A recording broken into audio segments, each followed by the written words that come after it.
Welcome everyone to the Socks Out Racing World Street Stock Challenge Sprint Series Week 1 recap. To kick things off, we went to Mazda Raceway Laguna Seca. This is a track that can be treacherous at points because a wrong move can end your race. So the most important thing here is not only to be fast, but to be consistent. So we'll actually see where it's been rewarding for some drivers and painful for others. Let's take a look.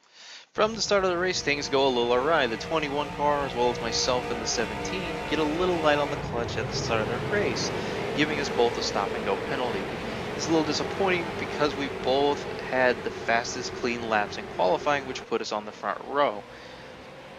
However, as we approached turn 2, I was a little worried about things going wrong.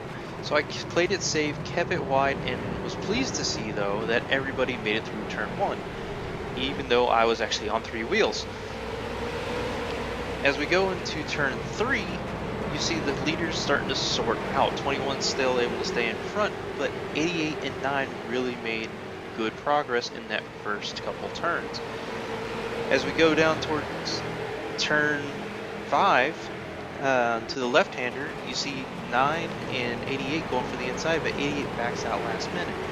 Further back, you got the 9 and 22 in the 41 car battling for the last couple positions.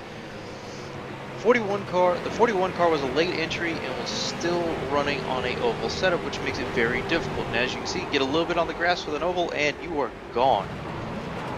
Although there's not really grass here, most of it's just sand. And I lose it getting into the braking zone at the corkscrew on lap 1. Get tagged a little bit by the number 6 car, but no real damage, and able to get on without a major incident. 9 and 22 continue to battle out towards the end of the first lap. Myself, knowing that I need to get the stop and go penalty, figured it's smart just to go ahead and get it out of the way. The 22 and the 09 slam on the brakes going into the last turn and get a little bit loose and into each other. However, it appeared that neither of them were severely damaged and was able to move forward. Up back at the front, we see that the 9 car has already made progress to the front of the field and is starting to pull away. 21 is still hanging in there in second, but the 88 just doesn't seem to be holding up. The 21 car was quick, but it turns out later on he was plagued by consistency, as we will see shortly. And we don't have to wait long either, because by the time they reach the corkscrew, the 21 car is desperately trying to close the gap that the 9 is opening up. But he gets a little too far inside of the corkscrew and it puts him in the dirt, allowing the 88 to come by rather quickly and make a nice clean pass on the inside. Despite losing the position, the 21 tucks right back behind the 88 and it starts looking for another option. However, he still has to start that stop and go penalty and figures it's better to go ahead and take care of it now, which gives the 88 some much deserved breathing room. On lap 4, the 21 car is starting to make up his lost time.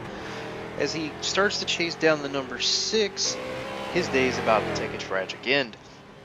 As we're coming up towards the king before we get to the corkscrew, he makes a calculating error and cuts the turn a little bit too soon, destroying his oil pan and ending his day. The race continued to be full of surprises as the number 91 was actually driven by SOR participant BFX Relics. He had last raced with us in the 2013 SOR GT series, and it's interesting to see him here not having the commanding lead he did in that particular series. As he runs wide in turn 2, the number 22 car seizes the opportunity to close the gap and start fighting for position. Into turn 3, Relics closes the door and takes a very defensive line. But the sweeper's coming up, and we all know when you're fighting for position with the sweeper, mistakes are bound to happen. And Relics is no exception to that, as he gets on the throttle a little bit too hard coming out of the corner and spins the car, giving the position over to the number 22. Remember earlier on we were talking about consistency. And we're going to ride along here a little bit with the 88 car on lap 5 just to show you what we're talking about. Notice that as he's coming through the corner, it's off, on with the throttle. This is where the 88 really loses ground on the number 9. A big thing with Laguna Seca is that consistency, consistently through the corner. It's on the brakes, off the brakes, on the gas. You don't want to be going back and forth, back and forth. You lose valuable seconds. And you can see as we're coming up to the corkscrew, the number 9 has pulled away quite a bit in the time from the start of the race to this point here on lap 5. The race for 88 unfortunately does not end well. Despite making such a strong run up until this point, lap 9 marks the end of his race. As he comes around the final corner on lap 9, the engine finally gives up the ghost as he has to pull over and retire. On lap number 10, Relics follows the footsteps of the number 21 car and cuts too far in that second last corner and ruining the engine. He's thankfully able to get the car repaired and back out on track to take us off. So, we've been talking about consistency during this whole race and how important it is for consistency at Laguna Seca. But what does consistency look like? What does a fast lap look like? Thankfully, the number 9 car really gave us that answer on lap 14. I'm not really going to talk a whole lot about the lap, other than the fact if you notice a couple of things. One, he uses the entire track surface. We're talking about the rumble strips. We're talking about every inch that it lets you use without getting a incident point or penalty. The other thing that we made an observation with during the lap, which you'll probably hear as well, is you don't hear this back and forth between the gas and the brake mid-corner. It is always brake, coast, gas, in that order, very smoothly every time. This is what gave him that ability to pull away from other drivers who are quick, but not as quick. This is where those last few seconds come from. It comes from this consistent smoothness while you're driving. And as we go through the corkscrew, which quite frankly is almost scary with these cars because it is so blind and it can upset the car, as we've seen earlier.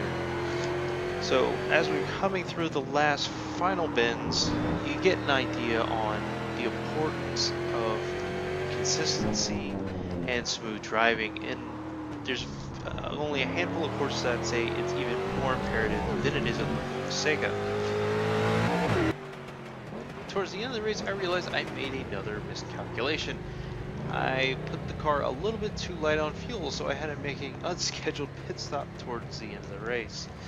Thankfully, I was able to get some fuel, get back out there, and finish the second race, which goes to show sometimes it's not necessarily about being the fastest, but surviving the race. And as no surprise at this point, the number 9 car does take the win in a true SRR fashion. Decides to go kill all the cones and come down pit lane, as he allows the 41 car to start his final lap. Number 9 decides to celebrate his victory with some well-deserved victory donuts. Well done.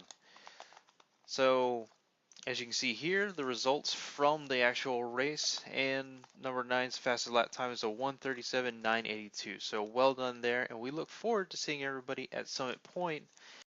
And this will be taking place on March 27th, 2015 at 2:45 p.m. Eastern Time. So until next time, keep it between the lines.